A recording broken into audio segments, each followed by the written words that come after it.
The Mind's Eye podcast is available on all major platforms: Stitcher Radio, iTunes, Spotify, YouTube, and alike. Thank you so much for listening. Thank you so much for subscribing.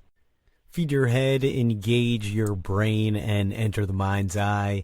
I'm your host, DJ BJ Turnoff, standing at the intersection of history and mystery, science and the strange, and crime and the sublime, a true auditorium of audacity. On this edition, we got two quick shots for you tonight. In the first part, Dr. Gary Vikan unravels the mystery of the Shroud of Turin, one of the world's most controversial holy relics.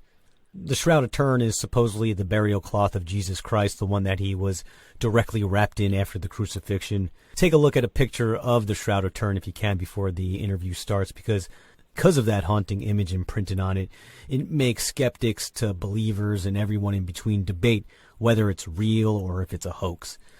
And the Catholic Church's justification for never really having to confirm or deny the authenticity of the shroud is because no one really knows how that image got there. Until someone proves how it was made and that they can replicate that same process, the controversy is going to continue. This is where our guest, Dr. Gary Vikan, steps in. He's a medieval scholar, art historian, and former director of the Walters Art Museum in Baltimore. So when it comes to art forgeries, there probably aren't too many more who have a better eye to spot a fake or a real artifact. Not only is Gary going to tell us the real history of the Shroud of Turin, but he's going to tell us why and how it was made. Then in the second half, Bernie Taylor comes back to the program. Bernie's going to show us how a recent discovery has not only changed the long-standing narrative for the origin of dogs, but it also changes our understanding of man's evolution. We get the ball rolling when the Mind's Eye returns. You know, I appreciate you staying tuned to the Mind's Eye. This episode is going to give you a lot to chew on since we got a couple different topics connected to ancient history. If you enjoy it, make sure you read an article that we just posted. It shows how the Neolithic narrative is constantly being rewritten by Turkey's Göbekli Tepe, the site of the world's oldest temple. We've talked about this nearly 12,000-year-old site a bunch of times and how it's constantly challenging of our preconceptions about the primitiveness of prehistoric culture. Even more so now after a new discovery by an Israeli team of archaeologists that shows that hunter-gatherers were even more complex than we could probably have ever imagined. Find out about the hidden geometric pattern built within Göbekli Tepe. It's on our Facebook and Twitter pages at Mind's Eye Show, or just go to our website, themindseyemedia.com. Medieval scholar and art historian Dr. Gary Vikan demystifies the Shroud of Turin in a Mind's Eye moment. You might recognize the voice of our next guest from NPR's Postcards from the Walters on topics ranging from Byzantine art to Elvis Presley. Dr. Gary Vikan, thanks for joining the Mind's Eye. My pleasure to be here. Let's talk a little bit about you and the new book, The Holy Shroud, a brilliant hoax in the time of the Black Death. In question is the Shroud of Turin, supposedly Jesus's burial cloth. The shroud was part of your life for over 40 years, but your opinion of it has changed over those 4 decades. I mean, how has your view of the Shroud of Turin evolved over the years? Well, I had trouble with its authenticity from the beginning, and to be absolutely honest, I didn't think it was genuine. And I studied relics in early Christianity, and that's where I entered the scene. So the shroud was not unfamiliar to me since I studied the Holy Sepulchre in Jerusalem and the True Cross and all sorts of relics and the history of relics. But what sets the shroud apart is the charismatic power of the image. And if it weren't for that, it wouldn't have the power that it now has. And so I puzzled over how that image worked. I could understand it as a relic. I could understand it as a depiction of Jesus at a certain time, a certain place. I certainly understood it as a historical document because it's attested for the first time in history in the 14th century. But I couldn't figure out how this image came to be. I knew it was a human being. And that took a while for me to recognize that this is a body print of a human being. And at first it wasn't clear to me whether this person was physically injured or perhaps dead, or had perhaps even been crucified. But gradually I came to understand that it's a body print embellished with artistic sensibilities. And then I intersected with a brilliant chemist who spent his career working for Phillips Petroleum. And he is a guy whose IQ is unmeasurable. And I tell in the book how I happened to cross his path, or he crossed my path, and how in a moment of insight in 2006, he figured out instantly how the image of the shroud was made. And once he told me what his belief was, it all made sense to me. And then he went on physically to produce images in that same technique, using materials from Middle Ages that were known to everybody. And it's all quite simple.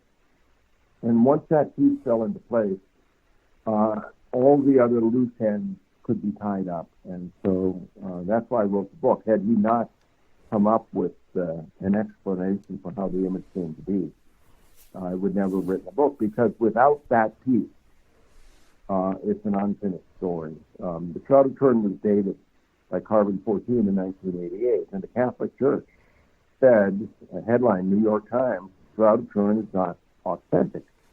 Yet at the same time, they said, we can't explain how the image came to be. And because we can't explain how the image came to be, it still is a mystery. Well, as long as that mystery was there, it opened the doors to all kinds of thoughts about miracles and extraordinary events. And so it was only when somebody, a friend of mine, figured out how physically it was made that I was finally comfortable writing this book. Just describe a little bit about its physical features, and then Sure. you talked a little bit about your impression, but just go into a little bit of description of it. Well, it's a fine herringbone linen cloth, 14 feet and change long, and a little under 4 feet wide, and it has imprinted on it in very faint sepia tones, front and back, as if it were folded over a human body. The image of a man, and the man has a beard, long hair, and seems to have a series of wounds from flagellation, from being whipped, from the penetration of something in the area of his hand, and from what seems to be a wound in his side. So as you look at it, it has the appearance of being what one imagines, and from art has come to understand, what Jesus looked like when he came down from the cross. And this object is known in historical sources from about the mid-14th century, and was a relic of some interest, but not huge interest, until 1898. And in 1898, an Italian amateur photographer took a picture of this thing, this 14-foot textile, and when he saw the glass plate, because the negatives in those days were made of glass, he nearly fell over, and he almost dropped it. Because when you see this very faint sepia image in reverse, namely as a negative, all of a sudden, what is very hard to make out becomes quite clear and very perplexing and powerful. And that, in 1898, began this kind of almost mania for understanding what this image is and trying to explain how it came to be. And this is the age of the shroud. And the age of the shroud, even though the shroud is 600, in fact, 600 years old, it's the last 100 years or so. You figured out, or connected with someone who figured out how the Shroud of Turin was created. Do tell. What this person figured out was, if you use the two major ingredients in medieval ink, one is a tannic acid, sort of like tea, and the other one is an iron sulfate, which is a little like rusty water, although it doesn't look rusty. And one of them is kind of a pale green, the other one is a pale, slightly opaque white. And if you put these two liquids together, they turn black instantaneously. And it's a very simple chemical process, and was well known to scribes from the time of the Dead Sea Scrolls all the way up to the Declaration of Independence. In fact, our great-great-grandfathers in school were using ink that was exactly the same as was used in the Dead Sea Scrolls, iron, gall, ink. Very simple. So what this person figured out was if you separate those two ingredients and, in essence, lathered up your subject, the human being, and let's use a simple example of somebody's hand. Just look at your hand and imagine putting tea, a very condensed tea, boil it down for a long time, and it's slightly brownish color, and you put that on your hand, and then you have a cloth and you put iron sulfate, and let's say you just make that from some rusty nails, and you put the two together, your hand will turn black, and a print of your hand will appear on the textile. And what's interesting about that print is it has a high degree of detail, more than a photograph does. It's amazing how it captures all the little wrinkles and lines of the poem. And not only that, like the Shroud of Turin, the image will only be on the surface. It doesn't seep in, and it's very crisp and clean. And so if you take that textile, once it's printed, and wash it, the image stays. And if you wanted to put an arm next to the hand, you could do that next. And if you wanted to put a shoulder next to the arm, you could do that next. And a face above the shoulder, you could do that next. And what this person discovered was, among other things, the face itself may be 7 different prints. And you build them up over time. And it's a brilliant intersection of an artist and a very smart scientist. And it precedes Leonardo by, 150 years. But it's somebody in the history of art and creativity that has that odd intersection of art and science that created this. And it's a one-off. There's no second one of these. And that's why it's so puzzling, because you can't look at a second one or a third one or a fourth one. There is only one of these. Let's go into some of the historical records that you did find. So when exactly did the Shroud first appear on the scene historically? Well, what happened was it appears in a teeny church, and it's a wooden church originally. I've been to this church in a town that now has a population of under 100 people. And even in the Middle Ages, its population was probably no more than a couple hundred people. What's interesting about the church is that it was built by and belonged to the most famous knight in the Middle Ages, Shroud Was. And he built this church in order that he could have 5 or 6 priests pray for him and his family 24/7, 365. That was it. And somebody gave Shroud Was, this knight, this textile as a gift for his church. And so people start coming to this church, and these 5 or 6 priests in the church are telling people this is the true Shroud of Jesus. And the bishop of the diocese, which is only 12 miles away, is upset because he knows that the priests are lying. He knows that this thing is man-made, and in fact, he even finds the artists who made it.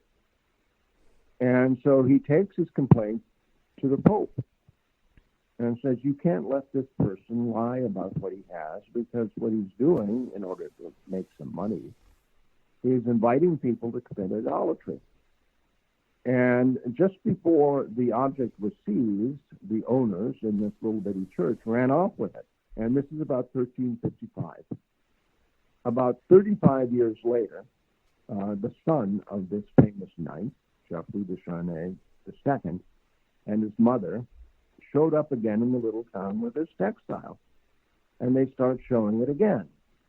And the successor bishop in this diocese is also upset because he knows people are being confused. No matter how they present this devotional textile, people believe it is the true burial shroud of Jesus. So from the point of view of the bishop, they're committing idolatry. And the local church, these 5 little prelates down in this little wooden church, are inviting them to make this grave mistake. So he goes again to the Pope. This is a different Pope, Clement VII. And Clement VII is in Avignon in France. That's not in Rome. He's actually in France at the time. And the Pope says, well, you can show this thing, but you have to follow two rules.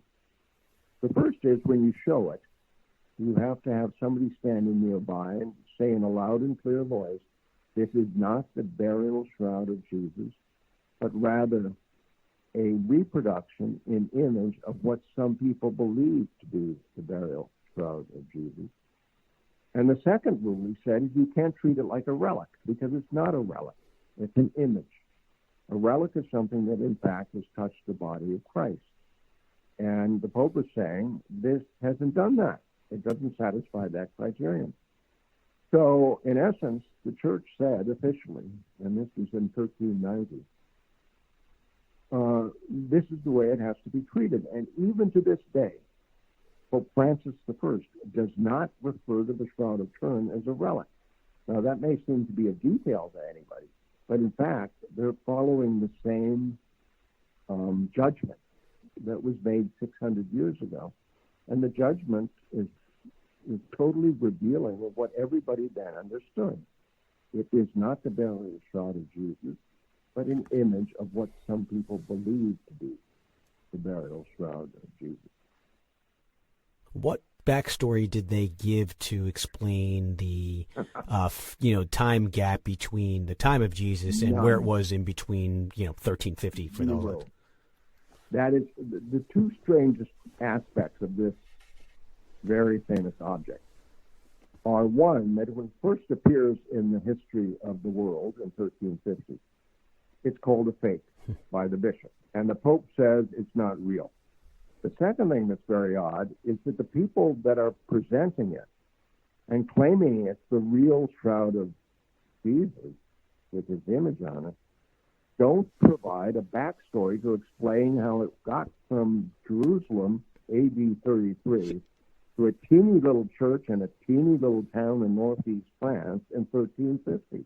Now, that is very strange, and I studied relics for the last 50 years of my life. And every relic, with the exception of this, which is actually not a relic, has a story, something that explains how it got where it is. Famous pilgrimage shrine at Santiago de Compostela is where the bones of St. James are reputed to have been discovered in the 9th century. There's a very elaborate tale, and these are tales, that explain the famous relics of the world, like Our Lady of Guadalupe in Mexico City, which is probably the most famous miraculous image in the history of Christianity, even more so than the Shroud of Turin. The story of how that was created in 1513 is very detailed. So then you go from all of these kinds of stories and you look at the Shroud of Turin and you expect that these people in that little church who are claiming, in order to get some money, that this is the true Shroud of Jesus, you think when the bishop and then the Pope tells them to cease and desist, they would come up with some story to explain the missing 13th century, and they do not. And the reason they do not, as I say in my book, is because everybody knew it was man-made and modern, so that nobody was. It was a shared understanding. They found the artist who created it. Everybody knew what the moving parts were. There was no reason to try and fool anybody because nobody could be fooled. You mentioned that the Pope came out with a decree saying, hey, you can't do this. You have to call it, essentially pretty much a fake. But they, right. The family there, they kept ignoring it, and the bishop kept trying to sound the alarm. And right.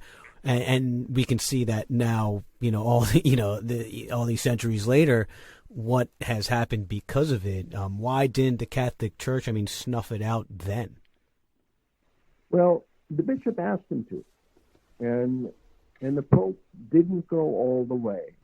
The bishop, I think, understood that no matter what anybody said, the image was so powerful and so mysterious and so unusual that it would be misunderstood. And there's a clear distinction between the upper level of the church and the people who walked to that church and gave them money. There's a clear kind of social stratification. And the bishop is very clear on this. He said, the people in the church are deceiving those who don't understand. In other words, the rank and file of believers aren't into the details of relics, images, copies.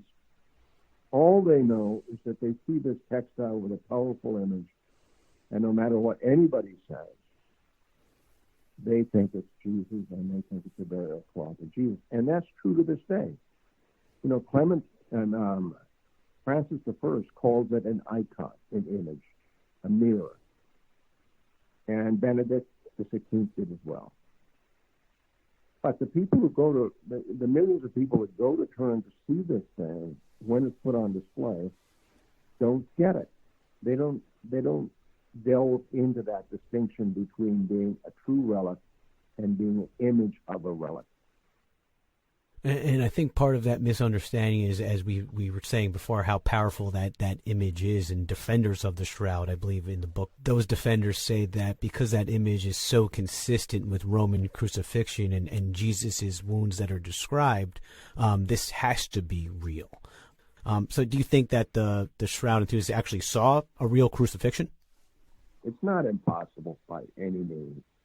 Even nowadays, people crucify themselves in the Philippines with nails at Easter time, and in Mexico and the American Southwest until 4 or 5 generations ago, there were pretty bloody Easter rituals that would involve people that would perhaps die on the cross. So it's not impossible that they were seeing something pretty close to a crucifixion. Before you mentioned that the bishop was able to probably find who the actual creator of the Shroud was. Go into that story a little bit. Well, he just says that. And he said he even found the person who made it. And so one wonders, of course, who this person was. Whoever made this thing, I don't think they ever imagined that what they created would have the power that it had. I think their intent was simply to give that church a devotional textile, something that would be an attraction for people to come and look at. And the Pope gave them some indulgences, so if they showed up, they'd get a few years off the purgatory life, and they'd give offerings. It was all a kind of tight little economic package, and a very familiar one. In 1350, they had a Jubilee year, and poor little Rome at the time only had 500,000 people, but 1 billion people came, between Easter and Epiphany, to Rome to go to the Vatican, to go to St. Peter's, and look at a textile that they called the Veronica Veil, which people claimed had been put forward on the road to Calvary by a woman named Veronica to take the sweat off Jesus' brow as he stumbled with the cross over his shoulder. And if you saw the Passion of the Christ, it's a scene in that movie. And it's a fairly common scene in art, and this textile was extremely famous. So you can imagine in the world where 1 million people would go to Rome to see this thing, if they had something sort of like it in a little church in France, you could guarantee at least a few people would show up. And I think at the end, whoever gave it to this knight, Geoffrey de Charnay, wanted him to have some cash cow so that he could run that little church and have these 6 guys praying for him and his family in perpetuity. And that's what happened. It worked just fine for a while. And does that cash cow continue? Do when it's on display, do they make money off of it? You damn right they do. I tell the story toward the end of the book about, I think it was the Wall Street Journal Vatican reporter was describing the Shroud, and he was describing the display of the Shroud in Turin, where it was, and it is, in 2010, and how the intent of putting it on display in that year was to help the city of Turin recover from the recession. Everybody knew that. It was a way of creating an event that would bring tourists and their money into Turin.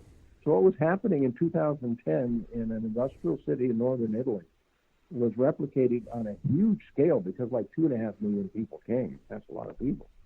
in a fairly short period of time, replicating what happened in this puny little church in 1355. And maybe, 4,000 or 10,000 people came in a matter of 6 or 8 weeks, and they all came on foot.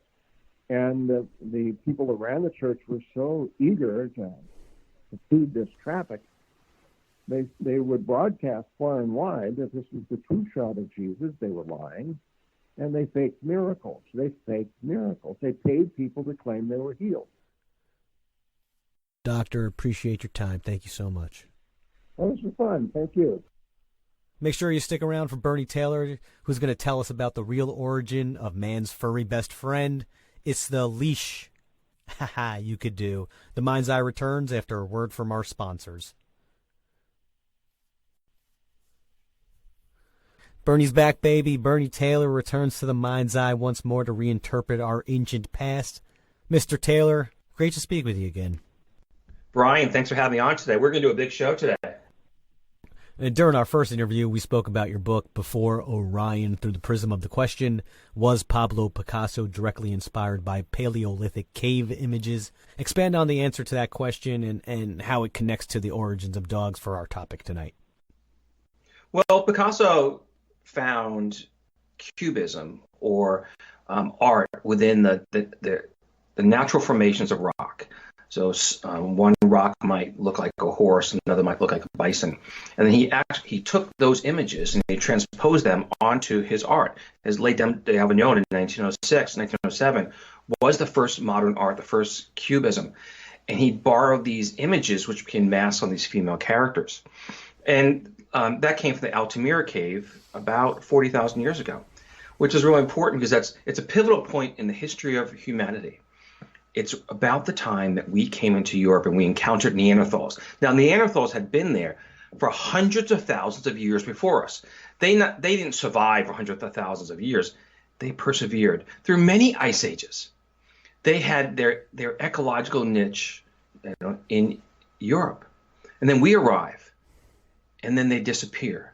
Now, in Europe, among Europeans, about 4% of the DNA is of Neanderthal origin, whereas people in sub-Saharan Africa don't have any. So we encountered them. There was, some hanky-panky and all that sort of stuff, but we did eliminate them as a species, as a cousin of ours. And it's been one of the biggest questions of history, humanity. Why did it happen? And I believe the answer has a lot to do with dogs. Knowing you, Bernie, not surprised by this, so you created a video as a visual aid to this conversation. Tell listeners where they can find it. Absolutely. On YouTube, if you type in beforeorion.com, there's a video, 2-minute video, called The Origin of Dogs. Beforeorion.com, spelled out, and you'll see many videos. At the top will be The Origin of Dogs. And that's a good one because it shows images of dogs, which we'll get into in a bit, from about 34,000 years ago. And there's many dogs breeds that we could recognize today. But we're going to move to the present because I believe that part of the answer to solving this puzzle was found recently. And oddly enough, it was found in China. In 2013, a paper was published in Nature by a group of Russian and Chinese scientists. And they compared DNA from wolves in Siberia and what they believed to have been indigenous dogs in China. And they came up with a dating of 32,000 years ago when there was a separation between dogs and wolves. And as I said, this was published in Nature, but didn't get a lot of play in the press because the paper came out of China. And the Chinese media was advertising this as the Chinese basically invented dogs. Okay. And it's a Chinese thing. Chinese claim, cartography and gunpowder. And unfortunately, the academic scientific world laughed in 2013 and said, okay, this is another Chinese story, with the Chinese claiming everything first. But then there was a study that was published in 2015 in the journal called Current Biology by the lead author was Pontius Skolkin, and he was a geneticist at Harvard Medical School. And what he did was he took a wolf from about 5,000 years ago, a wolf, and he compared that with gray wolves today and Arctic breeds, as well as what we call domesticated dogs. And in his model, he came up with that the earliest of dogs was somewhere between 35 and 27,000 years ago, and that dogs don't initially come from wolves, but rather as a common ancestor. So put that into perspective. We don't come from chimpanzees, but we come from a common ancestor, the chimpanzee. So domesticated dogs and wolves coming from a common ancestor of the two, according to Skolkin's work. And so this kind of shed some light on the Chinese study and said, hey, maybe the Chinese weren't making this thing up, that about 27,000 years ago, dogs came into being, and which is quite interesting, on two places, in China and in Europe. So there's multiple origins of the dog, which also overlaps with when Homo sapiens came out of Africa and arrived in Europe. So what are the larger implications of those two studies combined that you're, extrapolating? Dogs don't come from wolves. Dogs come from a common ancestor of wolves, which has been unresolved how dogs came to be. And I have some theories, we'll talk about that later on, but dogs don't come from wolves. So every story you've ever heard that, we found someone found a lost wolf cub and or was begging at the fire and, we gave him food, the domesticated, all that sort of stuff, totally untrue. It does happen. So there have been foresters in modern times that have rescued wolf cubs and made them into dogs. And what's happened over time, which Skolkin found in his DNA study, is that dogs kept interbreeding with wolves. And that's why we had this false positive of wolves in the genetic stream. But dogs don't, in fact, come from wolves. So then the question becomes, where do dogs come from if they don't come from wolves? And how did they become domesticated, or as I would say, rather, partners to us? So that would be obviously my follow-up questions. Do tell. That's the answer. Well, when I wrote Before Orion, I had assistance from a fellow named George Schaller, Dr. George Schaller, who's one of the foremost field biologists in the world, and is in his 80s now. He was the mentor of Jane Goodall and everybody you could possibly imagine from that era. And I was fortunate to have George because he was a guy, I met him in China, by the way, back when, and he was working on a project, and we met through a mutual friend. He didn't remember me, so I reached out to him, had some questions about the images. Could he help me? To George that way, because he's the equivalent of Tiger Woods in this world of field biology. And George helped me, and he helped me for about a year and a half, and we identified dozens of animals in these cave images. So anyway, back to George. Long time before I met George was doing work in Africa, and he did a study with an anthropologist. And this anthropologist had the hypothesis that we had lived in Africa for hundreds of thousands of years, and that we in fact were eating meat, but we didn't have the ability to we didn't have anything that we could throw far enough that at a running animal, or even really creep up on something in the savannah. And so he came with the hypothesis that, maybe all these images that we see of people, chasing down a running antelope weren't really true, but rather we were scavengers. And so they followed wild dogs and to see if they could, push them away with just sticks. In fact, they could do that. So we possibly could have scavenged from wild dogs, and that's how we got our first real protein, the good meat. But the example shows that we can partner with an animal, or otherwise wild animal, to become hunting partners with us, become alpha partners. And perhaps that's how we, beat the Neanderthals. We have, in modern times, shown that we can take an animal from the so-called wild, and we can alpha partner with that animal to become hunting partners, which is more beneficial to the animal. And what George and his anthropologist friend realized and published in their paper was that perhaps that's what happened hundreds of thousands of years ago, before we had the ability to we had long distance propelling spears and other implements to have taken down a gazelle, which we really can't catch very well in the wild. Before, you mentioned when talking about George that you guys were able to identify that in the Paleolithic cave art that there are dogs depicted there, and that's what part of your video has. It has pictures of that. To me, it's pretty hard to see. I mean, how were you able to identify that those were actual images of dogs? Well, first we had to decide, we had to come to some sort of system of, are they dogs or wolves? We had to figure that out. And what we decided was that if you look around the world, have you ever seen a wolf or fox or other canid that is a wild animal, so with down ears? No.